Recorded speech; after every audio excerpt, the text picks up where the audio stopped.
We've got some unearthed comments showing a DC Studios leader, James Gunn, was no fan of Tim Burton's Batman or Christopher Nolan's Batman Begins.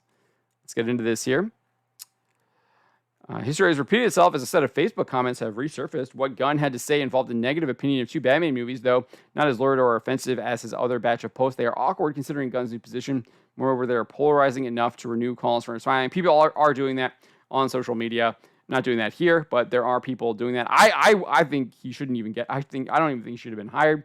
I do think that he probably should be fired. I don't think he's the right person for the job over there at DC Studios. I just don't think he has a good vision. He seems to lie a lot as well. So I'm not calling for him to be fired over this. I'm calling for him to be fired over a lot of other things. But let's look at what he said. We didn't actually find these up. Some other folks did, like Snyder people that do not like James Gunn. They don't like that Zaslav hired him. But let's go in, and I'm going to click this here, and we'll blow this up and actually see what he said here. Oh, and this is terrible. I hate this. Anyways, okay, this is going to be hard to see here. I'm going to try and work this out here. Yeah, it's not going to work. Anyways, he said the Tim Burton Batman is poorly written. The soundtrack is the worst work of everyone involved, and it is absolutely one of the most boring films ever.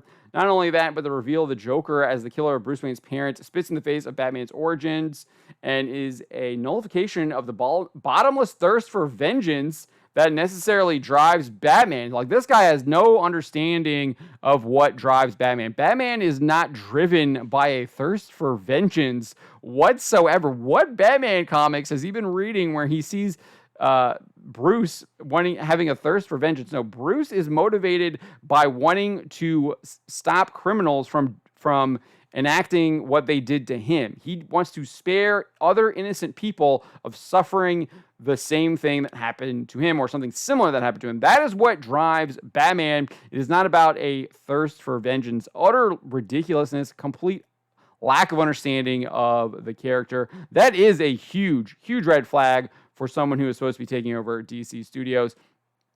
Now, I don't think people's opinions on these things change over time. I think if you have an opinion like this on Batman 11 years ago, he probably has the same opinion about the character now. I'm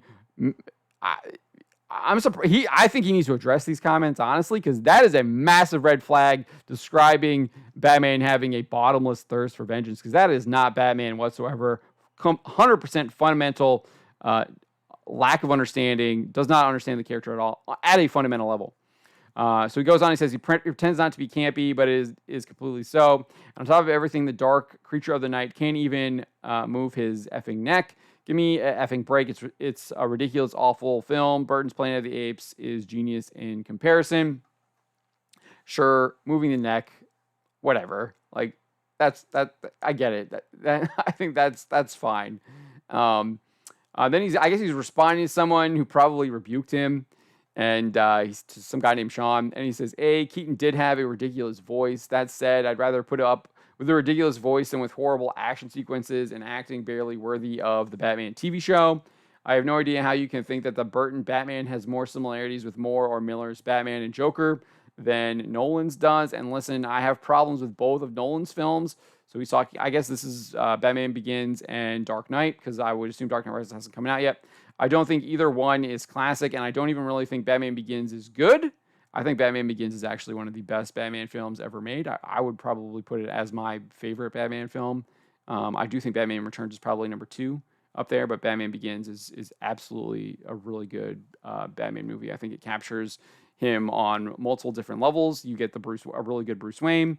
You get some interesting, challenging villains in Ra's al Ghul and Scarecrow. Yeah, it's really good. Done really well. And Gotham is excellent too. There's a reason why we got 3 of them. But they're far superior to the first Batman. I agree. I think that's accurate. None of your defenses get by the fact that despite being the first cinematic dark take on Batman, so what? Stallone's Judge Dredd was the first dark take on Judge Dredd. The movie is awful. I don't know. Stallone's Dredd isn't terrible. It's fun. It's fun. I have to rewatch it. It's nowhere near as good as Dredd. I mean, Dredd is like top tier comic book movie. But yeah, Stallone's Judge Dredd definitely could use some improvement.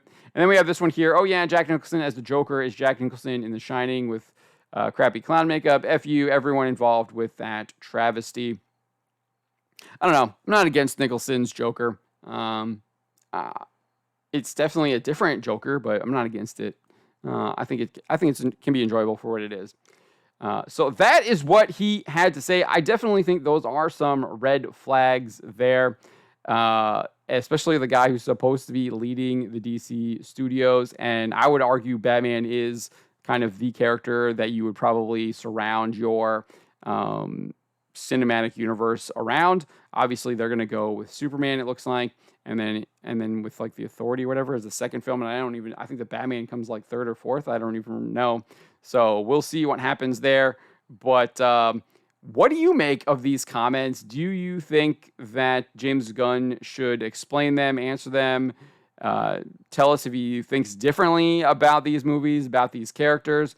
To me, the biggest issue about this is the fact that he has a completely lack of understanding of who Batman is at a fundamental level when he's saying that he has a bottomless thirst for vengeance. That is not Batman at all. Batman is not someone who has a bottomless thirst for vengeance. He is, like I said already, his desire to fight crime, to take on criminals, is to prevent them from killing people, harming them the way his parents were gunned down, so other people do not have to suffer the way he did as a child. So he's trying to prevent that. And I think if you talk to a lot of Batman comic book writers, I know I've talked to Chuck Dixon about this, he has made that abundantly clear. So let me know what you think of James Gunn's comments here about Batman Begins, the Batman character in general, and Jack Nicholson's portrayal as the Joker. If you like this video and you want more, make sure you hit that like button, hit subscribe, and hit that bell for notifications. Subscribe for more.